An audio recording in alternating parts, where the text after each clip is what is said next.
ગુજરાત રાજ્યમાં ગમખ્વાર અકસ્માતનો સિલસિલો યજાવત છે તો રોજબરોજ થતા અકસ્માતોમાં નિર્દોષ લોકો પોતાના જીવ ગુમાવે ત્યારે આજરોજ પણ કચ્છ જિલ્લાના કિરામુદ્રા રોડ ઉપર બસ અને ટ્રક વચ્ચે ગમખ્વાર અકસ્માત સર્જાયો હતો, જેમાં 5 લોકોના ઘટના સ્થળે જ મોત નીપજ્યા હતા, જ્યારે અન્ય લોકો ઇજાગ્રસ્ત થયા હતા. તો ટક્કર એટલી ભયાનક હતી કે બસના આગળના અડધા ભાગનો કચ્છરગાણ વળી ગયો હતો. તો મળતી માહિતી મુજબ કચ્છના કિરામુદ્રા રોડ પર ખાનગી ટ્રાવેલ્સની બસ અને ટ્રક વચ્ચે ગમખ્વાર અકસ્માત સર્જાયો હતો. તો બસ ભુજથી મુદ્રા તરફ જતી હતી તે સમયે આ અકસ્માત થયો હતો. તો આ અકસ્માતમાં 5 લોકોના ઘટના સ્થળે મોત નીપજ્યા હતા. તો બસમાં 40 લોકો સવાર હતા, જેમાં અનેક લોકો ઇજાગ્રસ્ત થયા છે.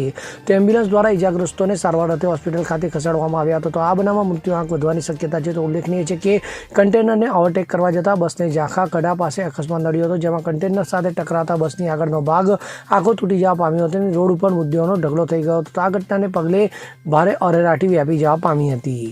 Bureau report CN24 news. હવે જુઓ દેશ દુનિયાની તમામ ખબરો તમારી આંગળીના ટેરવે. ઉઠાવો મોબાઈલ અને Google Play Store પરથી ડાઉનલોડ કરો અમારી CN24 ન્યૂઝ મોબાઈલ એપ.